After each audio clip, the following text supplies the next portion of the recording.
Game Connect.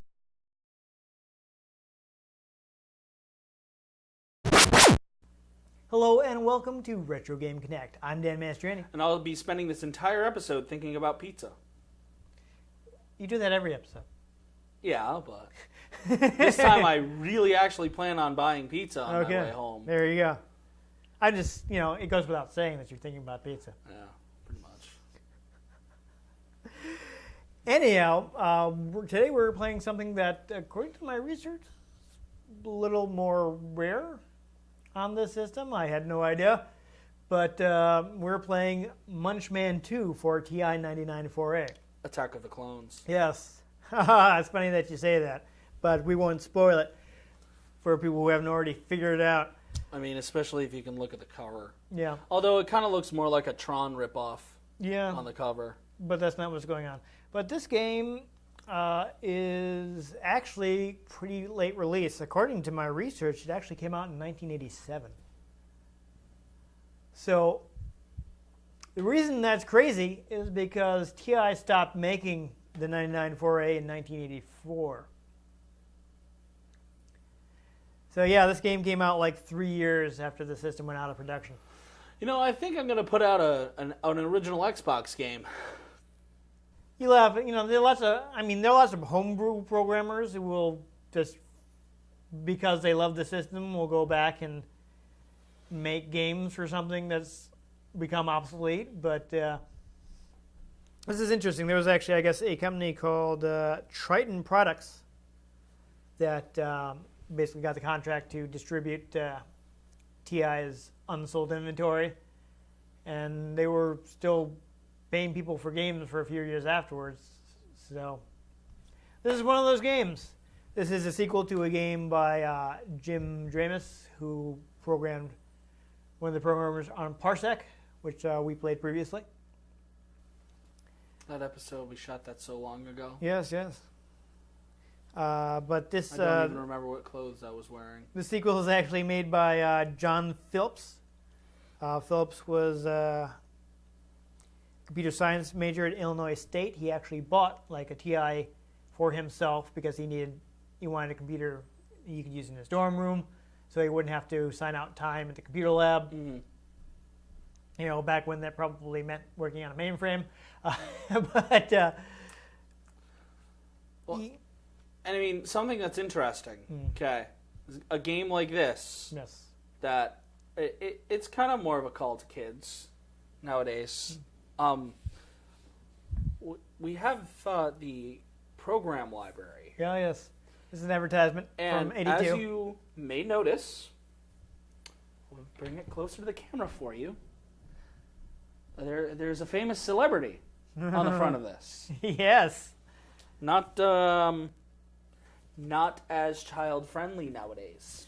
No, but back then he was doing Fat Albert and the Cosby Kids, and everyone thought he was great. And people without their consent. Oh yeah, no, I wasn't gonna actually mention what he got in trouble for, but yes. PG-13. Bill Cosby, but we're PG. Bill Cosby was the spokesman for the TI, yes. Which at the time seemed like a really good idea. A lot of things seemed like a really good idea at the time. Though to be fair... I feel like the 80s in its entirety was... they thought it was a good idea at the time. I probably can't argue... I don't think I can argue with that, no. But you consider that nobody really knew anything was... Well, he didn't know things back then. Nothing came out about him, at least really publicly, until years and years later. And it's not like the internet. It worked out for him. Yeah, it worked out for them. And it's an age before social media when like something happens and something goes up. It goes up immediately and everyone finds out like right then and there. I mean, this is before Cosby started the Cosby Show. Yeah. He went on to be popular and beloved and considered very family friendly for years and years after this. So, but nowadays, if you were to pick him as your spokesperson, it would be a very Cosby mistake for you. Yes. Yeah. Cosby? Yeah, no, I saw that. Puns. Anyhow. We just had to work that in there yeah. somewhere, and there was really nowhere that organic to bring that in. No. Going back to Phillips. So he, that's how he got to start with the TI. He worked on it, in his dorm room, used it to do reports and things like that. With the exciting, huge dot matrix printers that you could buy at the time. And he actually ended up joining TI in May of '82. He says part of the secrets to his success was he would actually, just go into seclusion, program his game, and then when he felt like it was mostly done, he would have his wife playtest it for him. Huh. Yes. Fun fact about that, so the manual, I don't know if you can, I think it may be here on the title page here. People probably can't see. But you will see that it is manual written by Marty Phillips. Ah! So his wife wrote the manual for the game, which is fun. Husband-wife team. Yeah. So actually, I guess because we're going to have to talk about the differences between Munchman 1 and 2, we're going to have to spoil the surprise.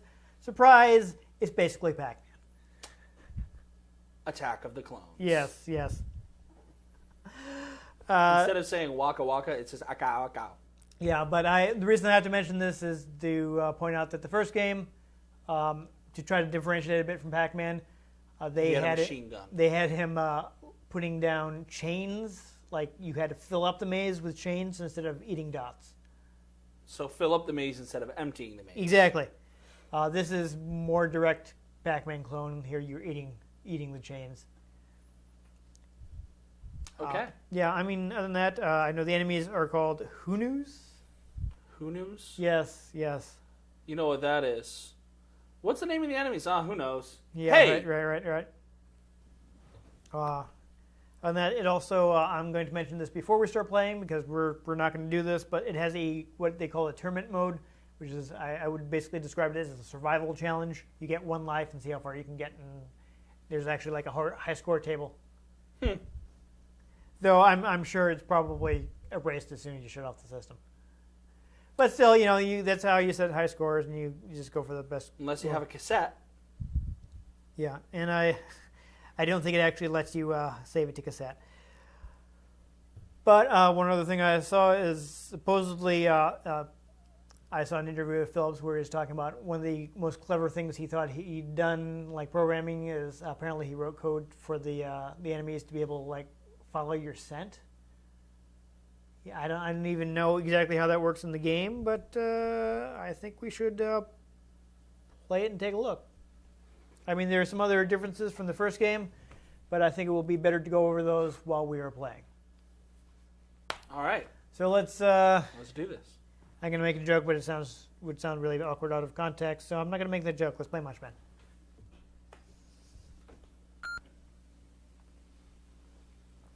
All right, so yeah, as you can see, his name is right on the title screen. Copyright 1987. I'm not even sure who was buying this in 1987. I did get a lot of cartridges from my neighbor who also had a TI. And apparently he bought it. Yeah, I'm trying to figure out the timeline. When did I get all these games from him? Because I feel like, would I really want them after I had an NES? But I don't know. I also have a catalog from 1991, so I guess I was still using this. I mean, I'm sure I probably would have still wanted to use. Were you high this whole time? I have really hard time remembering like timelines of things like this. And you give me a hard time every time I'm like, wait, we played that game? But here's the thing. The things I can't remember were 20 to 30 years ago. Not like 3 weeks ago. Yeah, but we played like 3 to 4 games at once. Okay. Giving away our secrets. Anyhow, it's basically Pac-Man. Again, I'm pretty sure if they pay attention to our outfits. Yeah. And my but hair, maybe they aren't my hair watching drying. closely enough. Yes. You can watch my hair dry. You get these creepy little face guys. Oh look! Oh, I grabbed the thing blue. and yeah, crazy, oh right? Oh my god! Oh, awkward. I ran out just as I kind of like the design of Munchman though. At least the little pixel art there.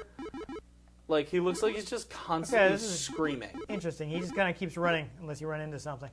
He's just like ah! Oh no! Yeah, so the enemies are really fast in this. Like, the Munchman on the cover of the thing looks, like, scary. He's a little scary looking. He's like, I'm going to eat your soul. Yeah, but here, as you can see, so in Pac-Man you have the tunnels you can escape to. In this game, they actually take you to a different maze. That's nifty. So that's neat. Oh. Game over. Yeah, this is actually a lot harder. Yeah, because they get randomly fast. I'm just going to die really quick. They're really quick. I was always horrible at Pac-Man, so I'm going to die really fast. I think this game is actually harder than Pac-Man. Come on. Well, they seem to accelerate. Yeah. This worked before. Come on. I think eventually it just resets itself. Really? And there you go. It's the entirety of Munchman all So, yeah, it's basically Pac-Man. 4.5 minutes. It's a Pac-Man clone that's made more difficult. Yeah. Although, again, I like the sprite. Because the fun. Sprite just looks like this little green blob that's constantly screaming. Yeah. I also like that like, you have the two alternate mazes. Yes. That is a neat twist, as well as the teleporter. Kind of gives you a quick escape. But again, it's Pac-Man. Yeah, it's Pac-Man.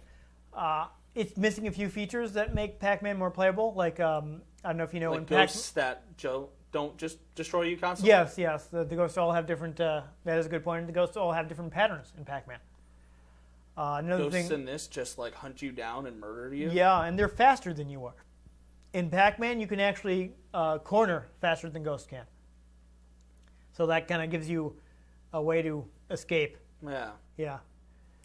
So, if you only had a TI-99 4A, it's not the worst version of Pac-Man.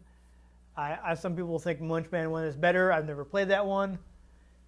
I don't know. I think that is another game that is packed in with the Classic 99 emulator, which again has, if you haven't watched our Parsec episode, Classic 99, licensed by TI, comes with several TI games. So not actually illegal. Completely legal to download it and play these games at home on your computer. Do it. So, which is suffer.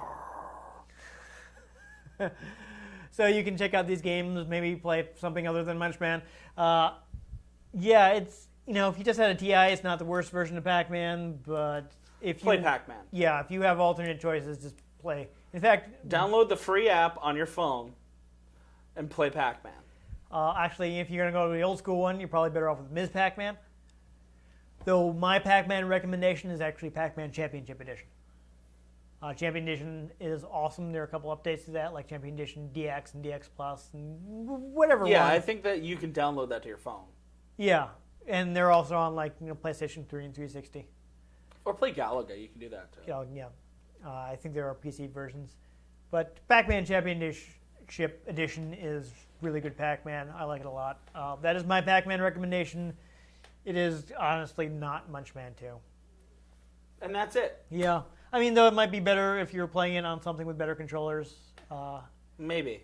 I know you can get an adapter for the TI that'll let you use Atari controllers, which may play better than these do. But that sounds like a lot of work. Yeah. TI had kind of bad joysticks. They're not great. So play Pac-Man and don't advertise your products with Bill Cosby. Yes. I think that's a good takeaway from this episode. Those are the takeaways of this episode. Yes. I will agree with those statements. Okay. If you agree with that statement, make sure you give this episode a like. If you want to catch future episodes, and I don't know, maybe sometime we'll play Pac-Man. Perhaps. I have to figure out, I don't know, I've got one of those plug-and-play things with Ms. Pac-Man on it. Maybe we'll take a look at that thing. And maybe some Galaga, who knows? You can let us know in the comments if that's what you would like to see. I think Galaga might be on that. I know it has Mappy in pole position. I always enjoyed Galaga. Yeah. And one other space shooter. 3 ships. Xevious, I think. I think Xevious is on that. Yeah. But there you go. Civil remaining.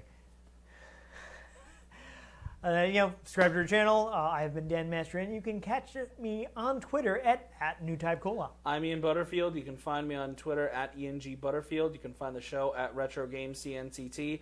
Facebook.com/RetroGameConnect and RetroGameConnect.tumblr.com. Do not type in Facebook.com/RetroGameConnect.tumblr.com because that'll make the internet implode. And it'll be all your fault. I guess the old man didn't shut off the tractor beam because this was a real short trip. Yeah. Oh, man. Wow. At least it works. This thing's barely holding together. Oh, Lordy. Anyhow. Hit it, Chewy. Yeah, make sure you join us next time on Retro Game Connect.